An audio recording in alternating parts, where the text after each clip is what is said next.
সন্ধিয়াৰ প্ৰথমটো খবৰ হৈছে মাদ্ৰাছাক লৈ কঠোৰ অসম আৰক্ষী।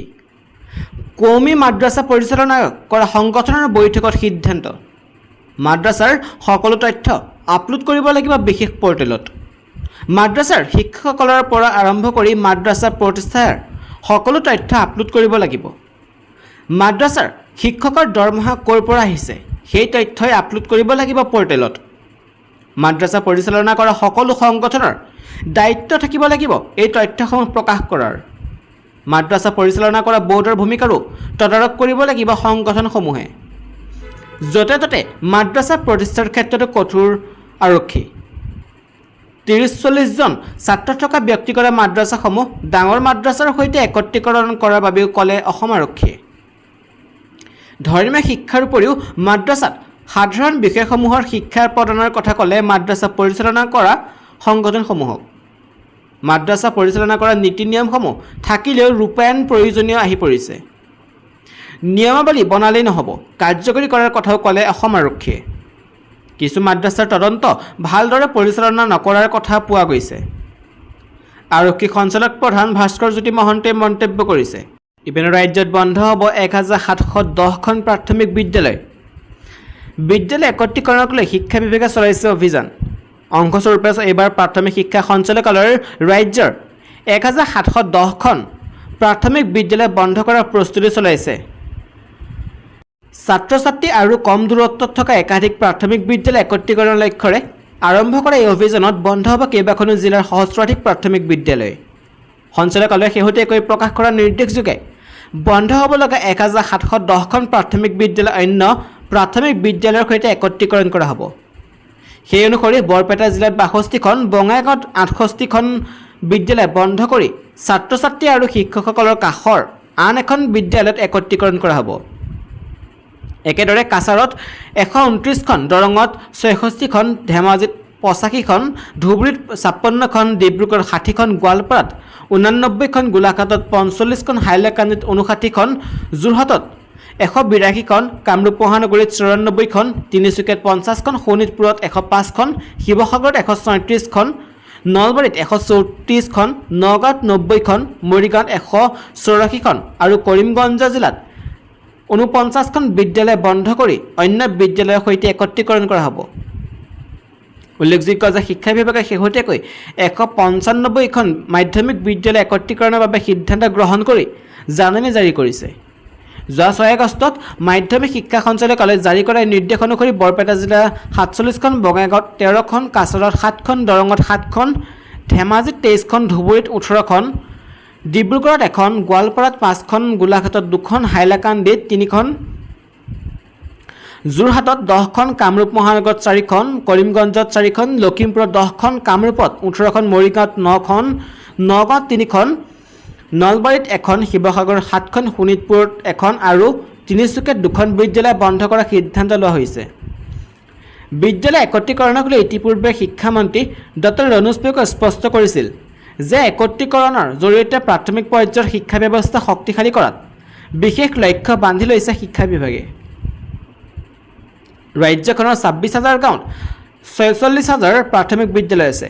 এনে বিদ্যালয়সমূহ অধিকাংশ বিদ্যালয়তে ছাত্ৰ ছাত্ৰীৰ সংখ্যা তেনে নগণ্য তথা আন্তঃগাঁথনিও যথেষ্ট দুৰ্বল। সমান্তৰালভাৱে ছাত্ৰ ছাত্ৰীৰ বিপৰীতে বহু বিদ্যালয়ত শিক্ষকৰ সংখ্যা বেছি।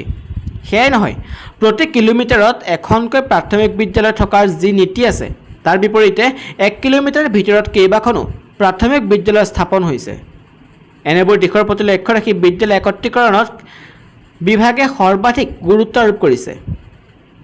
উল্লেখ্য যে একত্ৰীকৰণৰ জৰিয়তে একাংশ বিদ্যালয় বন্ধ হৈ পৰাক লৈ সৃষ্টি হৈছে তীব্ৰ প্ৰতিক্ৰিয়াৰ। দল সংগঠনৰ চৰকাৰে এনে সিদ্ধান্তৰ বিৰোধিতা অব্যাহত ৰখাৰ সময়তে প্ৰাথমিক স্তৰত 1710খন বিদ্যালয় বন্ধ কৰাৰ বাবে বিভাগে লোৱা সিদ্ধান্ত কি প্ৰতিক্ৰিয়া সৃষ্টি কৰে সেয়া লক্ষণীয় হ'ব। গুৰুত্বপূৰ্ণ খবৰলৈ আহিছে গুৱাহাটী নিচামুক্তি কেন্দ্ৰৰ স্বত্বাধিকাৰীসকলৰ সৈতে মন্ত্ৰী পীযুষ হাজৰিকাৰ বৈঠক। গুৱাহাটী নিচামুক্তি কেন্দ্ৰৰ স্বত্বাধিকাৰীসকলৰ সৈতে মন্ত্ৰী পীযুষ হাজৰিকাৰ বৈঠক।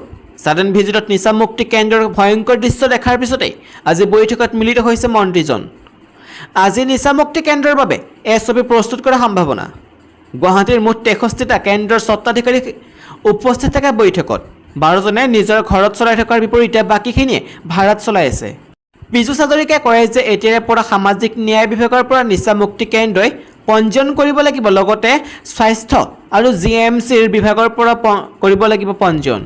তদুপৰি 200 বৰ্গৰ ফুটৰ ঘৰত 4জন লোকতকৈ অধিক থাকিব নোৱাৰিব। 40টা নিচা মুক্তি কেন্দ্ৰৰ নামত অভিযোগ পোৱা গৈছে বুলি মন্ত্ৰী হাজৰিকাই উল্লেখ কৰে। দুদিনৰ ভিতৰতে প্ৰমাণপত্ৰ দিয়া হ'ব নিচা মুক্তি কেন্দ্ৰৰ। ইপিনে শোণিতপুৰৰ বৰচলা চিতলমাৰীত উচ্ছেদ অভিযানৰ সামৰণি। বেদখল মুক্ত হ'ল 1000 বিঘা চৰকাৰী ভূমি। শোণিতপুৰৰ বৰচলা চিতলমাৰীত উচ্ছেদ অভিযানৰ সামৰণি। বেদখল মুক্ত হ'ল 1000 বিঘা চৰকাৰী ভূমি। শান্তিপূৰ্ণভাৱে সমাপ্ত হ'ল উচ্ছেদ অভিযান। বেদখলকাৰীয়ে নিজেই খালী কৰিছিল ঘৰ দুৱাৰ। 6 বজাৰ পৰা চলা উচ্ছেদ অভিযানৰ 6 ঘণ্টাৰ পিছতে অন্ত পৰিছে। এই কথা জনালে শোণিতপুৰ উপায়ুক্ত দেৱপ্ৰসাদ মিশ্ৰই। পৰৱৰ্তী সময়তো বৰচলাত হ'ব উচ্ছেদ, কিন্তু দ্বিতীয় পৰ্যায়ৰ উচ্ছেদৰ বাবে এতিয়াও দিন নিৰ্ধাৰণ হোৱা নাই। ডিএছপি হ'ল স্বৰ্ণজয়ী নয়নমণি। মুখ্যমন্ত্ৰীয়ে নয়নমণিলৈ আগবঢ়ালে ডিএছপি পদৰ নিযুক্তি পত্ৰ। কমনৱেলথ গেমছত স্বৰ্ণজয়ী নয়নমণি শইকীয়ালৈ ডিএছপি পদৰ নিযুক্তি পত্ৰ। মুখ্যমন্ত্ৰীয়ে নয়নমণিক প্ৰদান কৰিলে উপ আৰক্ষীৰ অধীক্ষক পদৰ নিযুক্তি পত্ৰ। অসম চৰকাৰে নয়নমণিলৈ আগবঢ়ালে 50 লাখ টকা।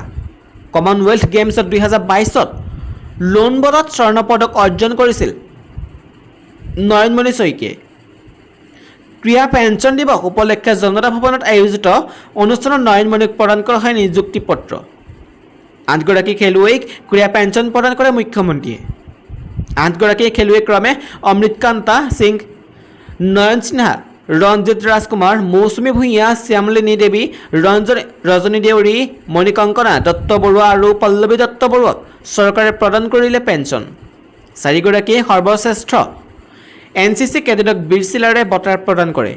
ইপিনে বিদ্যালয় একত্ৰীকৰণক লৈ 200তকৈও অধিক আবেদন। শিক্ষামন্ত্ৰীয়ে শুধৰণি অথবা বিকল্প প্ৰস্তাৱ বিবেচনাৰ দিলে ইংগিত। বিদ্যালয় একত্ৰীকৰণক লৈ ধেমাজিত শিক্ষামন্ত্ৰী ডক্টৰ ৰণোজ পেগুৱে সদৰি কৰিছে যে বিদ্যালয় একত্ৰীকৰণৰ সন্দৰ্ভত পুনৰ বিবেচনাৰ বাবে প্ৰায় 200তকৈও অধিক আবেদন লাভ কৰিছে শিক্ষামন্ত্ৰীগৰাকী।